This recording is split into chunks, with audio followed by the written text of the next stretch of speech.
Hello everyone, hi, welcome back to the channel. I'm your host Manas and I scored a 256 in the step 1 exam, and today in this video I'm gonna be telling you how you can do the same or even better. So I get this message asked a lot, like, hi boss, I'm right now in my second year or third year of college and I want to start preparing for step 1 exam. How should I approach it? How should I use the resources? And how should I balance my college exams with step 1 content? And if you are such a student, like if you are in second year or third year right now and you want to start preparing for the step 1 exam, then I think you have come to the right place, my friend. First of all, when is the right time to start preparing for the step 1? To be honest, there is no such perfect time. You just make up your mind that I'm gonna do this, I'm gonna pursue USMLE, and you just go for it. So some people take this decision early, some people might even take this decision when they are in their internship and might even lose an extra year. But as long as you are getting a good score in the end, I don't think it matters. What matters in the end is that you're getting a good step score and you apply for your residency. But if I have to specifically put a pin on it, then I think second year is the right time to start preparing for step 1. Most probably around your fourth semester, when you already have a basic overview of the main subjects tested in the exam, like path, pharma, micro, when you already have a little bit overview in the mind. And you should have the goal to give your exam by the middle of your third year, late mid of your third year, approximately 2 months before your third year final exams. But this is like the ideal timeline, the ideal pathway, and many of the students I know have not followed this and still got a good grade score. Like, speaking of myself, I started out late in my third year around July, and I was sure I wouldn't be able to give my exam during my third year, but I still started it. I wanted to give it as early as possible before my internship, and I was able to give my exam during my final year. So if you're not following this ideal timeline, then also it's okay, as long as you are able to give your exam before your internship. So now let's talk about how to do it. So I'm gonna go year wise, like second year, third year. Any first year students watching this, you don't have to do specific anything right now to start preparing for step 1 exam. You just chill out, enjoy your college life, and make sure that you start preparing for it when you come in your second year. You already have your mindset that I have to do this in my second year. Now, one thing you first year guys can do actually is to work up on your CV from the start. Building a stellar CV is quite essential to match into your preferred branch. You have to show them that you are interested in that branch right from the start. You have to shape up your CV according to it. For example, if you are interested in neurology, then you have to show that you have done some research in that branch, you have done some volunteer work in that, and also write that in your personal statement regarding your love for the branch. These are some things that you can do to boost your CV as written here. And this doesn't only go for first year students. Whichever year you are in, you should just start doing it. Now, second year people watching this, here is a list of resources and I'm gonna tell you how you can use them. I'm gonna go subject wise now. So first, let's start with pathology.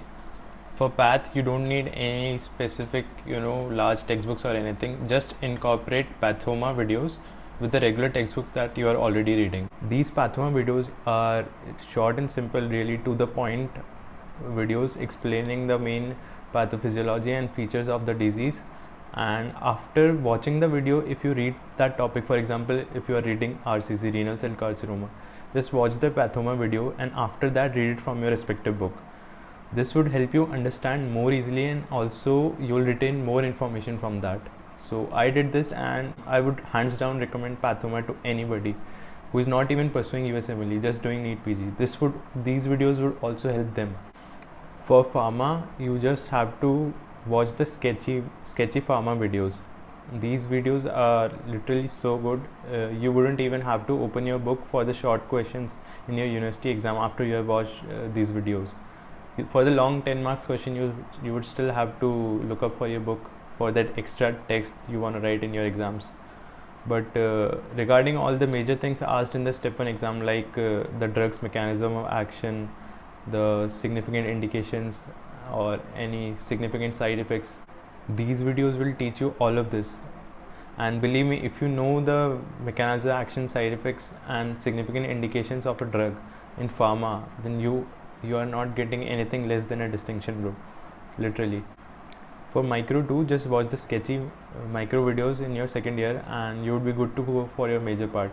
And for the 10 marks questions, still you would have to refer to your book, but for the small questions, more than enough. Also, the micro in the first aid book is really high yield and important, and if you could download the PDF version of the latest first aid online, just get it and read the micro portion from it, just the micro.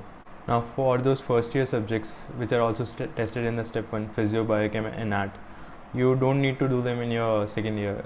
You only need to do them if you have spare time with you, because you can easily do them in your third year, starting like in 15 to 20 days easily.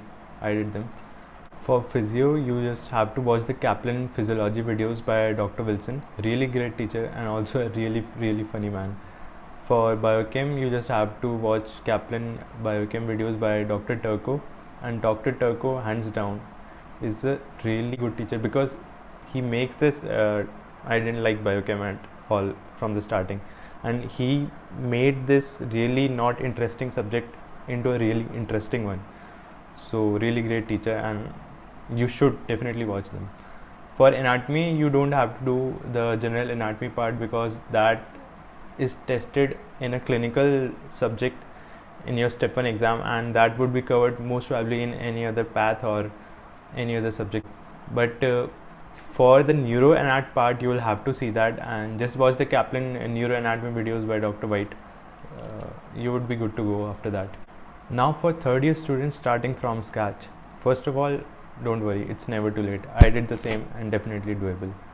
Although it is a little hectic to manage your third year exams and reading all this stuff again and giving it in your final year, but you know, there's a different level of satisfaction when you get the harder thing done, right? So definitely doable. And what you have to do is, you'll have to first watch those Kaplan or BNB videos just to clear your basics out. These videos would most probably take up your 1 or 1 to 1.5 month of your time max, and you will be good to go after them. Also incorporate sketchy micro videos. Sketchy farm isn't that important for you since you already completed your second year, but sketchy micro is a high yield, and you should just watch 1 or 2 sketchy micro videos every night just before sleeping. Now when you're done with all of these basic resources, which were just to clear your basic concepts out and give you a understanding about the clinical questions that are asked in the step 1 exam, now come the real OG resources for the step 1 exam: the UWorld question bank, the first aid book, and one other question bank. Most probably do USMLE RX. AMBOSS is also okay, but USMLE RX, I found it a little better, and I'm gonna tell you how in a little bit. Now these resources, the real resources, don't waste them in your second year. Don't do the UWorld question bank right in your second year and then you'll have to repeat the same questions again in your third year. Don't do this. Always remember, it's better to do more number of questions rather than doing the same question again and again. So in your second year, just do your Kaplan and Pathuma videos, clear your basic concepts out, and utilize these resources, the real good ones, in your third year. So how do you start with these resources? First, you got to purchase the latest edition of the first aid. Remember, always buy the latest edition, because the authors keep on updating the latest step that is being asked these days in the step 1 exams, and you definitely don't want to get 2 or 3 questions wrong just because you had an older edition of the book. Now just read the first aid system wise as in like you are reading cardiovascular system and today you read embryology of cardiovascular system. So what you gonna do is, you read it from the first aid book. Now solve questions based on the same topic from USMLE RX question bank. And why I said USMLE RX is good, because it is written by the same authors who have written the first aid book. So basically what you will be doing is, you will be doing the same book but rather in a question and answer format, and I think that will help you retain more and more information. Because you see, if you get a question wrong on the text that you already read but you still got it wrong, then you will always remember it later that I got this question wrong, and it will be like hammered into your brain. After you are done with first pass of first aid, and USMLE RX question bank. Then you got to do a real quick second pass of first aid, and alongside that start doing UWorld question bank.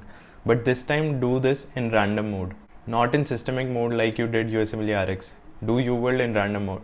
What this will do is you will get acclimatized to what the real question paper pattern is. That is, the real paper is in random mode, and you will be also practicing every time in random mode, so your brain would acclimatize to the real step 1 kind of situation.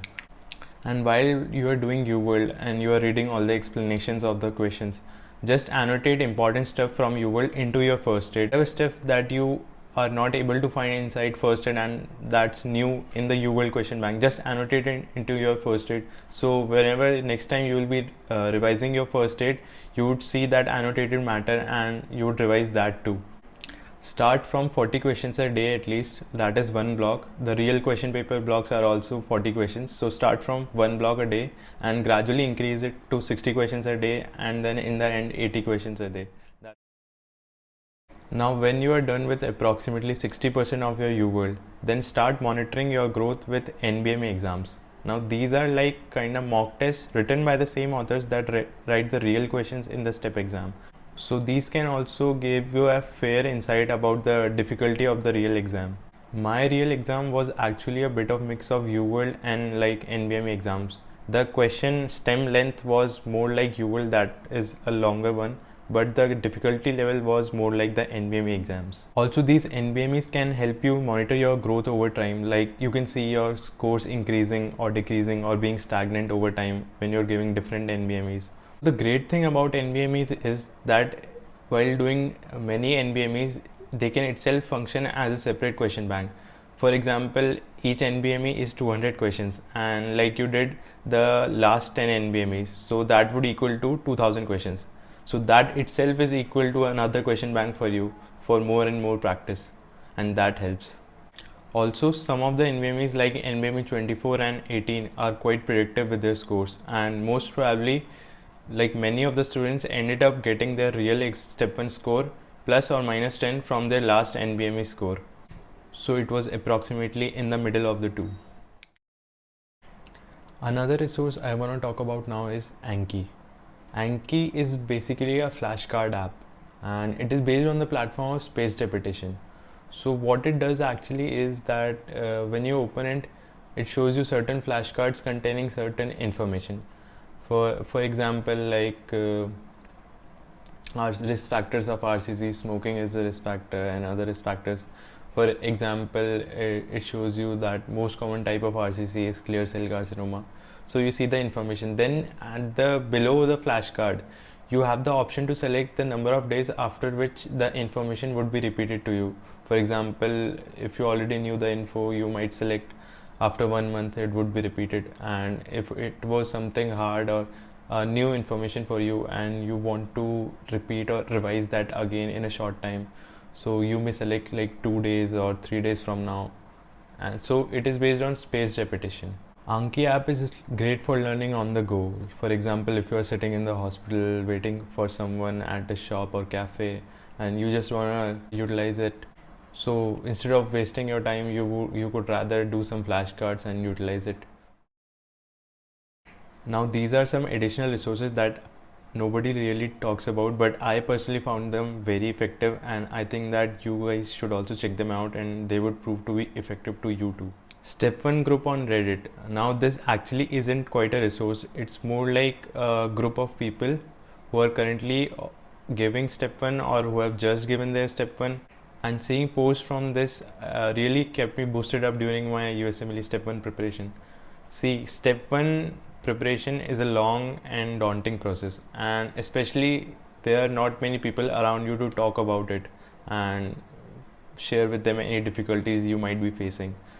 Especially like if you are giving your exam in 3rd year and you would see most of your batchmates just chilling out, and some of them might be doing marrow, some of them might be doing prep ladder, and you would be doing some other things. And it's really nice to see posts and talk to people who are also in the same boat just like you. It also provides you with latest insights or any changes regarding the exam, any kind of pattern changes or other important information regarding this exam. Now, dirty medicine he's a fellow YouTuber channel, and I think that really helped me out in many things regarding the things you have to do on your exam and things you must take with you when you're giving the exam, and their ethics videos. No, this is not a paid promotion, but or anything like that. But I really found this guy helpful, and you should definitely check out his videos. Like if you're binge watching YouTube on your free time, why not see something that may be fruitful to you? Again, Dirty Medicine.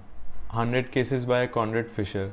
So, although UWorld covers most of the ethics part, but these days the authors are emphasizing more and more on the ethics parts, and ethics questions are increasing in number. So, it's better to practice more regarding the ethics part. And this book contains, it is a short book. This book contains around 100 questions regarding the ethics part, and it would just take 1 day or 1.5 day max to solve them. Just do it in your free time. It's not exactly necessary, but might help you out. Amboss Library and Question Bank. So Amboss Library is like this really good resource to check up anything online that you are not getting, or you want to learn more about something. You just Google it, and Amboss, a link from Amboss Library would surely show up. And the thing about Amboss Library, it's so extensive and into detail, and it's almost made up for the students giving out step 1 and step 2 exams. So it knows like what information you want to see there. It's like a simplified version of up to date. Now Amboss Question Bank is also a good question bank, but it's more like a secondary thing. Like if you have spare time and like your exam got postponed due to COVID or any other thing, or you still have some time left and you want to practice more questions, then you should definitely check out Amboss Q Bank.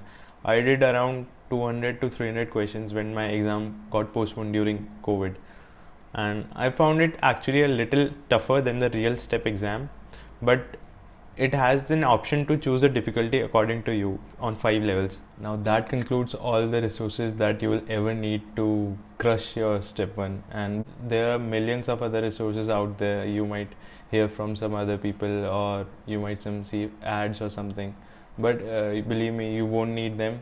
These resources are more than enough to get you over 250 and over 260 easily.